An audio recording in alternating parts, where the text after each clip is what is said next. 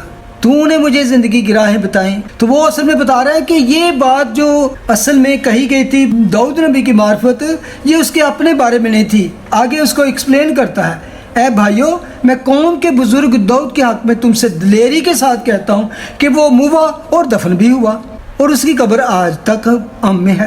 یعنی کہ جو باتیں اس نے اپنے لیے کی تھیں وہ اصل میں اس کے اپنے اوپر فٹ ہی نہیں ہوتی۔ کیوں؟ کیونکہ وہ موا بھی، دفن بھی ہوا اور اس کی قبر آج تک ہم میں موجود ہے۔ اور میں یہ گواہی کے طور پہ کہہ رہا ہوں، میں بلکہ اس قبر کو دیکھ چکا ہوں، ایک نہیں 2 دفعہ مقبرے میں جا چکا ہوں، وہ زیتون کے پہاڑ پر آج بھی موجود ہے۔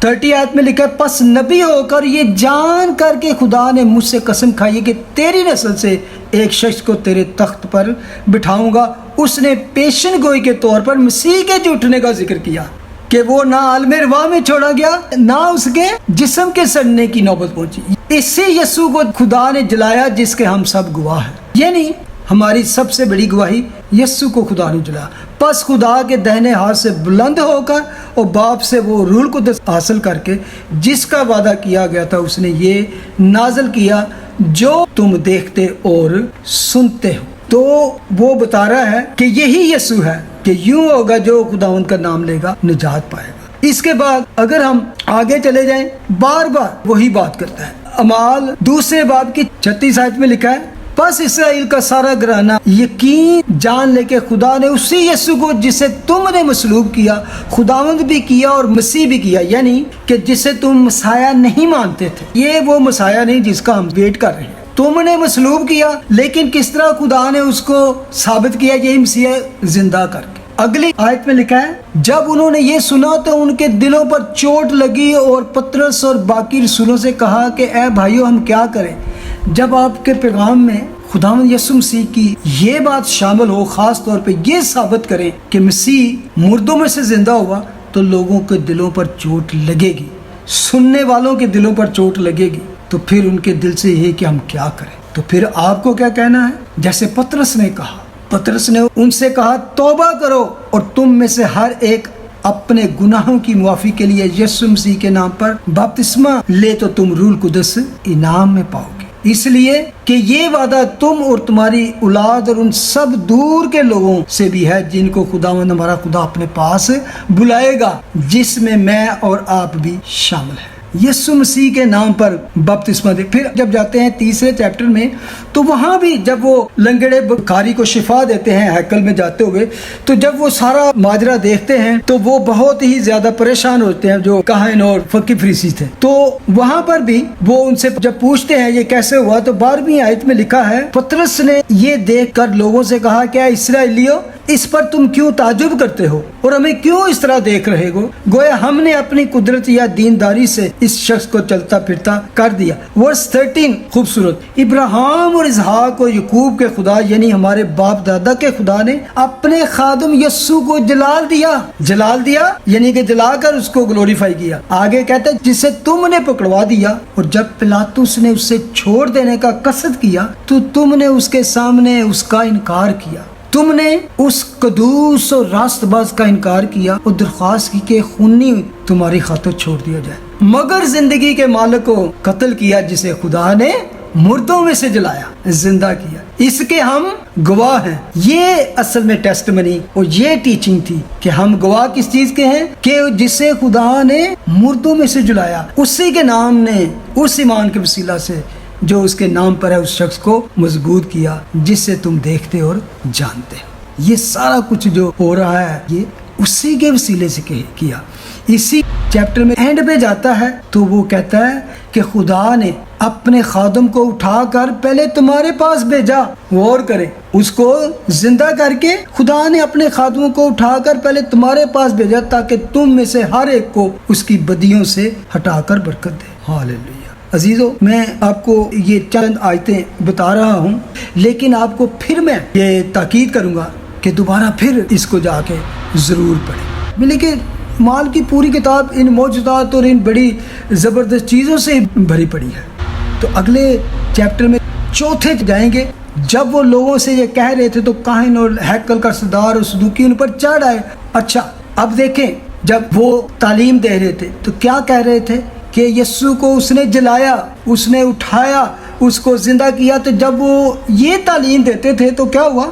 کاہن اور ہیکل کا سردار اور صدوقی ان پر چڑھ آئے، جو آپس میں بھی میل ملاپ نہیں رکھتے تھے، اکٹھے ہو کر ان کے خلاف چڑھ آئے۔ چوتھے باب کی دوسری آیت میں لکھا ہے وہ سخت رنجیدہ ہوئے کیونکہ یہ لوگوں کو تعلیم دیتے اور یسوع کی نظیر دے کر کہ وہ مردوں میں سے جی اٹھے۔ سنو، یہ بات ان کو بڑی چوٹ کر رہی تھی کیونکہ یہ لوگوں کو تعلیم دیتے اور یسوع کی نظیر دے کر مردوں کے جی اٹھنے کی منادی کرتے تھے، یعنی کہ جس طرح یسوع جی اٹھا اس طرح اس پر ایمان لانے والے بھی جی اٹھیں گے۔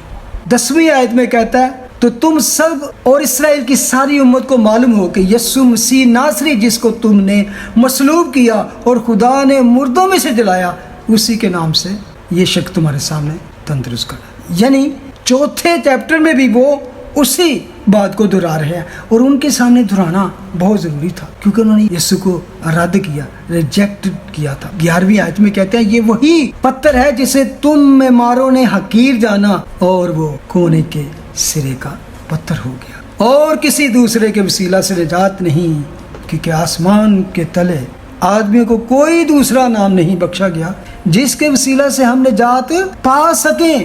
عزیزو، یہ کلام جس نے دنیا کو ہلا کے رکھ دیا، انہوں نے دیکھا کہ یہ مسئلہ خراب ہو رہا ہے، تو 18ویں آیت میں کہتے ہیں پس انہیں بلا کر تاکید کی کہ یسوع کا نام لے کر ہرگز بات نہ کرنا اور نہ تعلیم دینا۔ یہ ایسی باتیں آج بھی دنیا میں ہوتی ہیں، لوگوں کو یسوع کے نام سے ہی چڑ ہے کیونکہ وہ شیطان کے انڈر ہیں، لیکن وہ اس بات پر مرنے کے لیے، قید ہونے کے لیے، کوڑے کھانے کے لیے تیار تھے۔ اسی چیپٹر کے آخر میں 33ویں آیت میں لکھا ہے اور رسول بڑی قدرت سے خداوند یسوع کے جی اٹھنے کی گواہی دیتے رہے اور ان سب پر بڑا فضل تھا۔ باز نہیں آئے وہ، جتنے مرضی قید کر لو، کوڑے لگا لو، جتنے مرضی فتوے لگا دو، وہ باز نہیں آئے۔ اگلے چیپٹر میں 5ویں میں جب وہ قید سے رسولوں کو رہائی ملتی ہے تو ان کو پتہ چلتا ہے کہ یہ کیا ہو گیا، ان کو پتہ چلا وہ تو جا کے پھر وہی کام کر رہے ہیں باہر، تو 27ویں آیت میں لکھا ہے، پھر انہیں لا کر عدالت میں کھڑا کر دیا اور سردار کاہن نے ان سے یہ کہا کہ ہم نے تو تمہیں سخت تاکید کی تھی کہ یہ نام لے کر تعلیم نہ دینا، مگر دیکھو تم نے، غور کریں، تمام یروشلم میں اپنی تعلیم پھیلا دی اور اس شخص کا خون ہماری گردن پر رکھنا چاہتے ہیں۔ اچھا، یاد ہے پینتس پلاطس نے کہا کہ اس کا خون تو ان سب کا ہماری اولاد پر اور ہم پر، تو آپ یہ کہتے ہیں ہمارے پر کیوں رکھنا چاہتے ہو؟ اس کا خون ہماری گردن پر رکھنا چاہتے ہیں۔ اب وہ مکر رہے تھے، یہاں پر وہ جانتے ہیں کہ وہ اس چیز کا انکار بھی نہیں کر سکتے تھے کیونکہ اس کے نام سے معجزات ہو رہے تھے۔ تو پطرس اور رسول نے جواب میں کہا، ہمیں آدمیوں کے حکم کی نسبت خدا کا حکم ماننا زیادہ فرض ہے۔ ہمارے باپ دادا کے خدا نے یسوع کو جلایا جسے تم نے صلیب پر لٹکا کر مار ڈالا۔ نہ صرف یسوع کو زندہ بتا رہے تھے بلکہ ان پر بار بار بتا رہے کہ تم نے مار ڈالا اور یسوع کو خدا نے جلایا۔ اسی کو خدا نے مالک اور منجی ٹھہرا کر اپنے دہنے ہاتھ سے سر بلند کیا تاکہ اسرائیل کو توبہ کی توفیق اور گناہوں کی معافی بخشے، اور ہم ان باتوں کے گواہ ہیں۔ اور روح القدس بھی جسے خدا نے انہیں بخشا جو اس کا حکم مانتے ہیں، وہ یہ سن کر جل گئے اور انہیں قتل کرنا چاہتے۔ واہ!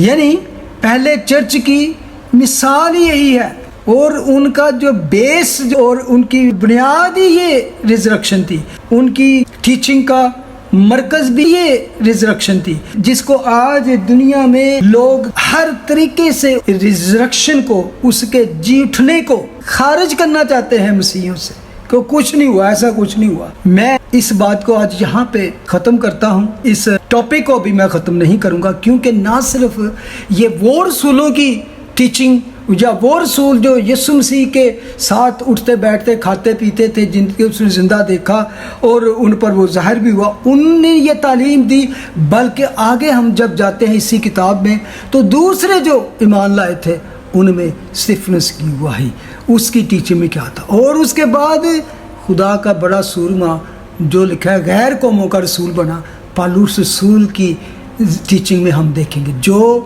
ایک دشمن تھا، پھر وہ خدا کی محبت میں جو لوگوں کو ستاتا تھا، اب وہ خود کتنا ظلم سہتا تھا، لیکن وہ اس بات سے باز نہ آیا کہ یسوع زندہ ہے اور وہ اس پر ظاہر ہوا ہے۔ اس پر بات کریں گے، خدا نے چاہا تو۔ God bless you. آمین۔